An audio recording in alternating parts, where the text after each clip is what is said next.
प्रिय विद्यार्थियों, आज हम यूएनओ का एक महत्वपूर्ण अंग न्यासधारता परिषद की चर्चा करेंगे। आप सभी को मालूम है कि पिछले वीडियो लेक्चर्स में हमने संयुक्त राष्ट्र संघ के प्रमुख अंग महासभा, सुरक्षा परिषद, आर्थिक व सामाजिक परिषद का विस्तार से अध्ययन किया है। आज हम इसके चौथे प्रमुख अंग न्यासधारता परिषद, जिसको ट्रस्टीशिप काउंसिल भी कहते हैं, उसका संक्षिप्त अध्ययन करेंगे। हालांकि वर्तमान में इस अंग के पास लगभग कोई भी कार्य शेष नहीं बचा है, फिर भी अकादमिक दृष्टिकोण से हमें यूएनओ के इस अंग के बारे में ज्ञान होना अपेक्षित है। आइए हम इस अंग अर्थात ट्रस्टीशिप काउंसिल न्यासधारता परिषद के स्वरूप को जानने का प्रयास करते हैं। सबसे पहले हम ट्रस्टीशिप काउंसिल अर्थात न्यासधारता परिषद की संरचना के बारे में जानते हैं। आप सभी को मालूम है, चार्टर के अनुच्छेद 86 के अनुसार इसकी जो संरचना है वो किस प्रकार की होती है वो हम जानते हैं। सबसे पहले इसमें 3 प्रकार के सदस्य शामिल होते हैं। पहला, वे सदस्य जो न्यास क्षेत्रों का प्रशासन कर रहे हों, अर्थात यूएनओ के द्वारा जिन सदस्य देशों को इन क्षेत्रों का, जो कि द्वितीय विश्व युद्ध के बाद जो क्षेत्र आज़ाद हुए थे, जो देश आज़ाद हुए थे, लेकिन उन देशों की जो सिस्टम है जहाँ पर आर्थिक, सामाजिक, राजनीतिक रूप से काफ़ी पिछड़े हुए थे, तो उन देशों को ट्रेन करने के लिए, उनको उनके अंदर प्रजातांत्रिक मूल्यों का विकास करने के लिए, उनको सक्षम बनाने के लिए एक प्रकार के एक गार्जियनशिप दी जाती थी। तो उसमें वे देश, सदस्य देश शामिल होते थे जो न्यास क्षेत्रों का प्रशासन कर रहे हों, जिनको उनका गार्जियन बनाया गया था। दूसरा, सुरक्षा परिषद के वे स्थायी सदस्य जो न्यास क्षेत्रों का प्रशासन नहीं कर रहे थे, वो भी शामिल थे इसमें। और तीसरे, इसके अतिरिक्त महासभा के उतने सदस्यों का 3 वर्ष की अवधि के लिए निर्वाचन, जिससे न्यास क्षेत्रों के प्रशासन करने वाले सदस्यों तथा प्रशासन ना करने वाले सदस्यों की संख्या बराबर हो। अर्थात पहले और दूसरे पॉइंट के जो सदस्य हैं उनके बराबर सदस्य संख्या की निर्वाचन महासभा के द्वारा 3 वर्ष की अवधि के लिए किया जाता है। इन तीनों को मिलाकर के ट्रस्टीशिप काउंसिल के जो पूरी सदस्य संख्या गठित होती थी। अमेरिका प्रशासन करने वालों की हैसियत से तथा चीन, फ्रांस, रूस और ब्रिटेन सुरक्षा परिषद के सदस्य होने के नाते इसके सदस्य रहे। तो आप इस प्रकार समझ गए होंगे कि ट्रस्टीशिप काउंसिल की जो संरचना है उसमें किस प्रकार इसकी गठन होता है इसका। इसमें 3 प्रकार के सदस्य होते हैं। एक तो न्यास क्षेत्रों का प्रशासन करने वाले सदस्य, एक सुरक्षा परिषद के वे स्थायी देश जो प्रशासन नहीं कर रहे हैं, एक इन दोनों की संख्या के बराबर महासभा के द्वारा 3 वर्ष के लिए निर्वाचन। और ये सारे प्रावधान चार्टर के अनुच्छेद 86 के अनुसार वर्णित हैं। अब हम ट्रस्टीशिप काउंसिल की मतदान प्रक्रिया को जानने का प्रयास करते हैं। इसमें जो निर्णय लिए जाते हैं उसका प्रक्रिया क्या है, किस प्रकार ये मतदान की प्रक्रिया इसमें संचालित होती है। तो ये प्रावधान दिया है चार्टर के अनुच्छेद 89 के अनुसार। इसके अनुसार न्यासधारता परिषद अर्थात ट्रस्टीशिप काउंसिल के प्रत्येक सदस्य को केवल 1 मत देने का अधिकार होता है। इसमें वीटो पावर नहीं है किसी स्थायी देश को। इसमें जो इसका मेंबर है उसको 1 वोट देने का अधिकार होता है। इसके निर्णय उपस्थित तथा मतदान करने वाले सदस्यों के बहुमत से लिए जाते हैं। जितने मेंबर प्रेजेंट एंड वोटिंग हैं उसके आधार पर ही डिसीजन लिए जाते हैं। किसी भी सदस्य को निषेधाधिकार प्राप्त नहीं होता। अर्थात सुरक्षा परिषद में जिस प्रकार स्थायी देशों को महत्वपूर्ण मामलों पर निर्णय के लिए वीटो पावर प्राप्त होती है, निषेधाधिकार होता है, ट्रस्टीशिप काउंसिल में, न्यासधारता परिषद में इस प्रकार का वीटो पावर किसी भी स्थायी देश या सदस्य को प्राप्त नहीं होता है। समस्त निर्णय उपस्थित और मतदान करने वाले सदस्यों के बहुमत से लिए जाते हैं। तो आप समझ गए होंगे कि ट्रस्टीशिप काउंसिल में मतदान की प्रक्रिया किस प्रकार की है और किस प्रकार उसमें निर्णय लिए जाते हैं। अब जो सबसे महत्वपूर्ण कार्य है वो है न्यासधारता परिषद के कार्य व शक्तियाँ, अर्थात ये किस प्रकार कार्य करती है, क्या क्या इसकी शक्तियाँ हैं, हम उसके बारे में जानने का प्रयास करते हैं। न्यासधारता परिषद महासभा के अधीन रहकर अपने कार्यों को संपादित करती है। अब हम उसकी संक्षिप्त में चर्चा करते हैं। चार्टर के अनुच्छेद 87 का मतलब पहला भाग के अनुसार यह प्रशासनिक अधिकारी द्वारा प्रेषित रिपोर्ट पर विचार कर सकती है। पहली बात तो है, जो इसका एडमिनिस्ट्रेटिव ऑफिसर होता है उसकी जो रिपोर्ट होती है उस पर न्यासधारता परिषद विचार करती है। एडमिनिस्ट्रेटिव ऑफिसर वो होता है, वो प्रशासक जिसको कि संरक्षक बनाया हुआ होता है और जो उसकी रिपोर्ट बना करके ट्रस्टीशिप काउंसिल में प्रस्तुत करता है और उस पर विचार विमर्श किया जाता है। दूसरा कार्य, चार्टर के अनुच्छेद 87 का बी मतलब दूसरा भाग जो है उसके अनुसार यह याचिका स्वीकार कर सकती है तथा प्रशासनिक अधिकारी के परामर्श से उसका परीक्षण कर सकती है। संबंधित जो क्षेत्र है उसके लोग अपनी अपील कर सकते हैं, अपनी एप्लीकेशन दे सकते हैं, कोई उनकी समस्या हो सकती है उसको प्रस्तुत कर सकते हैं और उस समस्या पर विचार विमर्श के लिए जो इसका एडमिनिस्ट्रेटिव ऑफिसर है, प्रशासनिक अधिकारी है, उससे सलाह मशवरा करके और उसका परीक्षण करते हैं और उसके बाद वोटिंग के द्वारा निर्णय लिया जाता है। तीसरा जो इसका कार्य है वो है चार्टर के अनुच्छेद 87 का सी तीसरा भाग, उसके अनुसार प्रशासनिक अधिकारी के साथ समझौते पर यह समय समय पर लोगों को न्यास क्षेत्रों के निरीक्षण हेतु भेज सकती है। अर्थात समय समय पर वो जो न्यास क्षेत्र हैं जिनको ट्रस्टीशिप काउंसिल के संरक्षकों के अधीन दिया हुआ है उनका निरीक्षण करने के लिए टीम जा सकती है, ये देखने के लिए कि इस क्षेत्र का या अमुक क्षेत्र का कितना विकास हुआ है और जो गार्जियंस हैं वो सही तरीके से उनको ट्रेनिंग दे रहे हैं कि नहीं दे रहे हैं, उनको प्रशिक्षित कर रहे हैं कि नहीं कर रहे हैं और उस क्षेत्र का आर्थिक, सामाजिक, राजनीतिक दृष्टिकोण से उनका विकास कर रहे हैं या नहीं कर रहे हैं। इस सारी बात के निरीक्षण के लिए समय समय पर न्यास परिषद एक टीम भेजती है इंस्पेक्शन के लिए, निरीक्षण के लिए। यह अनुच्छेद 87 का सी तीसरा पार्ट। अगला जिसका कार्य और शक्ति है वो है चार्टर के अनुच्छेद 87 का डी अर्थात चौथा भाग। उसके अनुसार न्यास समझौते के अनुसार उपयुक्त तथा अन्य कार्रवाई कर सकती है। जो एग्रीमेंट हुआ है उसके आधार पर और कुछ भी कार्रवाई है उससे संबंधित उसको वो कर सकती है।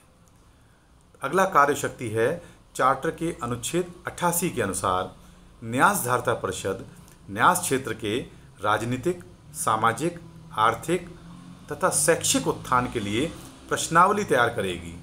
आप समझ गए, मैंने आपको बताया था कि इंस्पेक्शन में क्या होता है या निरीक्षण में क्या होता है कि न्यास क्षेत्र का जो है किस तरीके से विकास हो रहा है।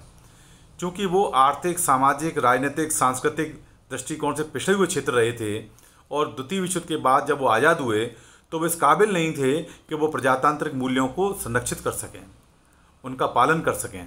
इसलिए उन क्षेत्रों को विकसित करने के लिए, उनको ट्रेंड करने के लिए किन किन क्षेत्रों में, राजनीतिक, सामाजिक, आर्थिक और शैक्षिक उत्थान के लिए ये गार्जियंस हैं वो उसको ट्रेनिंग देते हैं। लेकिन वो कितने इस क्षेत्र में शिक्षित हुए, इसके इंस्पेक्शन के लिए ट्रस्टीशिप काउंसिल एक प्रश्नावली, एक क्वेश्चनर तैयार करती है और वहाँ लोगों से भरवाती है, फिर देखती है उसके आधार पर कि इन क्षेत्रों का कितना विकास हुआ है, कितना उत्थान हुआ है तथा न्यास क्षेत्र प्रशासन करने की सत्ता उक्त प्रश्नावली के आधार पर महासभा को रिपोर्ट प्रस्तुत करती है और जो प्रश्नावली के जो रिपोर्ट्स आती हैं, जो रिजल्ट निकलते हैं, उसको वो जनरल असेंबली के सामने प्रस्तुत करती है जिससे कि आगे की कार्रवाई उस क्षेत्रों के संबंध में की जा सके। अगला जो कार्यशक्ति है वो है चार्टर के अनुच्छेद 91 के अनुसार न्यास धारता परिषद आर्थिक तथा सामाजिक परिषद तथा विशिष्ट एजेंसियों से उससे संबंधित कार्यों में सहायता प्राप्त कर सकती है। अर्थात न्यास परिषद इन क्षेत्रों को, न्यास क्षेत्रों के विकास के लिए यदि उसे आर्थिक और सामाजिक परिषद, इकोनॉमिक एंड सोशल काउंसिल जो कि यूएनओ का एक प्रमुख अंग है जिसकी चर्चा पिछले लेक्चर में मैंने की थी, और उस जो विशिष्ट एजेंसियां हैं यूएनओ की, स्पेशलाइज्ड एजेंसीज हैं, उनकी यदि उनको मदद चाहिए तो न्यास परिषद उनसे मदद प्राप्त कर सकती है। क्योंकि उद्देश्य यही है कि येन के इन प्रकारेण इन न्यास क्षेत्रों का संपूर्ण विकास हो सके और इतना विकास हो जाए कि वो अपने क्षेत्र का प्रशासन स्वयं संभाल सकें और प्रजातांत्रिक मूल्यों के आधार पर सरकार का संचालन कर सकें और वैश्विक शांति के निर्माण में आगे चल के वो सहयोग कर सकें। इसी उद्देश्य को प्राप्त करने के लिए, न्यास क्षेत्रों का विकास करने के लिए न्यास धारता परिषद का गठन किया गया। आपको पता होगा कि इससे पहले जो पूर्ववर्ती अंतर्राष्ट्रीय संगठन था जिसको कहते हैं लीग ऑफ नेशंस, उस लीग ऑफ नेशंस अर्थात राष्ट्र संघ में इसी प्रकार की कुछ प्रणाली थी, उसको कहते थे मैंडेट प्रणाली। लेकिन उसका नाम बदल के और कार्यों में वृद्धि करके इसका नाम कर दिया गया ट्रस्टीशिप काउंसिल न्यास धारता परिषद। और इसमें इसका मूल दायित्व यही था कि जो प्रशासक हैं, जो गार्जियन हैं, जिनके नियंत्रण में ये न्यास क्षेत्रों को दिया गया था, उनका ये नैतिक दायित्व बन गया कि वो इन क्षेत्रों का विकास करें। आर्थिक क्षेत्र में, सामाजिक क्षेत्र में, सांस्कृतिक क्षेत्र में, प्रशासनिक क्षेत्र में उनको ट्रेन कर सकें कि प्रजातांत्रिक मूल्यों पर आधारित सरकार किस प्रकार कार्य करती हैं, किस प्रकार वहाँ का आर्थिक विकास हो, क्योंकि जब तक स्थायित्व नहीं होगा सरकारी सिस्टम में, राजकीय व्यवस्था में, तो वो अंतर्राष्ट्रीय शांति सुरक्षा को खतरा पैदा कर सकते थे। इसलिए वहाँ संतुलन बना रहे, वहाँ शांति बनी रहे और वैश्विक शांति में वो अपना सक्रिय सहभागिता सुनिश्चित कर सकें। इस दृष्टिकोण से इन क्षेत्रों को विकसित करने के लिए, इन न्यास क्षेत्रों को अर्थात पिछड़े क्षेत्रों को उनको विकसित करने के लिए, उनको मुख्य धारा में, वैश्विक मुख्य धारा में, प्रजातांत्रिक मूल्यों की मुख्य धारा में जोड़ने के लिए ये इस परिषद का गठन किया गया था और इसको ये कार्य सौंपे गए थे। अब हम न्यास धारता परिषद के कार्यों का मूल्यांकन करेंगे। मैं आपको पूर्व में ही बता चुका हूँ कि यही एक ऐसा वो अंग है जिसने 1945 में गठन के बाद से अपने संपूर्ण दायित्वों का निर्वहन लगभग पूरा कर लिया है। अब वर्तमान में न्यास परिषद के पास शून्य कार्य बचा है। इसलिए हम कहते हैं कि न्यास धारता परिषद ने बड़ा ही सराहनीय कार्य किया है। संयुक्त राष्ट्र संघ की स्थापना के पश्चात अर्थात 24 अक्टूबर 1945 के बाद न्यास क्षेत्र में रहने वाले लोगों की संख्या प्रतिवर्ष घटती जा रही थी। यह न्यास धारता परिषद की कार्यकुशलता का, उसकी एफिशिएंसी का ही परिणाम था। न्यास धारता परिषद का कार्य शीघ्रता से कम होता जा रहा है। कदाचित अब इसके पास शून्य कार्य है। संयुक्त राष्ट्र संघ के प्रमुख अंगों में यही एक प्रमुख अंग है जिसने अपना कार्य सफलतापूर्वक समाप्त कर लिया है। ये बड़ी एक अच्छी बात है। इसने लगभग सभी न्यास क्षेत्रों में सफलता प्राप्त की है। लियोनार्ड के अनुसार 1966 के अंत तक लगभग सभी उपनिवेशों के लोगों ने स्वतंत्रता तथा संयुक्त राष्ट्र संघ की सदस्यता प्राप्त कर ली थी। मौलिक 11 न्यास क्षेत्रों में स्वायत्त शासन को प्राप्ति के कार्यों में अपने मौलिक कार्य को लगभग पूरा कर लिया है। मूल रूप से 11 न्यास क्षेत्र चिन्हित किए गए थे, उनमें न्यास धारता परिषद ने अपने कार्यों को पूरा कर लिया, अर्थात ये क्षेत्र पूरी तरह से विकसित हो गए हैं और अब यूएनओ के सदस्य बन चुके हैं। न्यास प्रणाली में 11 न्यास क्षेत्र रखे गए थे। ट्रस्टीशिप जो एरिया थे वो 11 रखे गए थे। सामरिक महत्व के न्यास क्षेत्र का पर्यवेक्षण सुरक्षा परिषद द्वारा किया जाता था। अतः इसके विषय में न्यास परिषद सुरक्षा परिषद को वार्षिक रिपोर्ट भी भेजती थी। इस प्रकार न्यास परिषद का कार्य लगभग समाप्त हो गया है। पलाई एक क्षेत्र था, न्यास क्षेत्र, उसके स्वतंत्र होने के तथा उसे न्यास क्षेत्र के समाप्त होने पर परिषद के पास अब कोई कार्य शेष नहीं बचा है। इस प्रकार हम कह सकते हैं कि न्यास परिषद एकमात्र वो अंग है जिसने अब सौंपे गए अपने समस्त कार्यों का दायित्व का निर्वहन निष्ठापूर्वक समाप्त कर लिया है। वर्तमान में न्यास परिषद के पास अब कोई कार्य शेष नहीं बचा है, क्योंकि सारे न्यास क्षेत्र लगभग स्वतंत्र हो चुके हैं, विकसित हो चुके हैं, प्रजातांत्रिक मूल्यों को संरक्षित करने के काबिल हो चुके हैं और यूएनओ के सदस्य बन चुके हैं। आशा है, हालांकि ये विषय परीक्षा के दृष्टिकोण से बहुत ज़्यादा महत्वपूर्ण नहीं है, लेकिन बीए थर्ड ईयर के परीक्षा में इससे संबंधित प्रश्न थोड़े कम आते हैं। लेकिन चूंकि हम राजनीति विज्ञान के विद्यार्थी हैं और हम यूएनओ का अध्ययन कर रहे हैं, तो ये आवश्यक है कि हमें यूएनओ का विस्तार से ज्ञान होना चाहिए और उस क्रम में यूएनओ के गठन से लेकर के और पूरे चार्टर के जो तमाम महत्वपूर्ण बिंदु हैं उनका मैं अध्ययन कराना चाहूँगा, जिससे कि यूएनओ के संबंध में कोई भी प्रश्न पूछा जाए तो आप अनभिज्ञ ना रहें।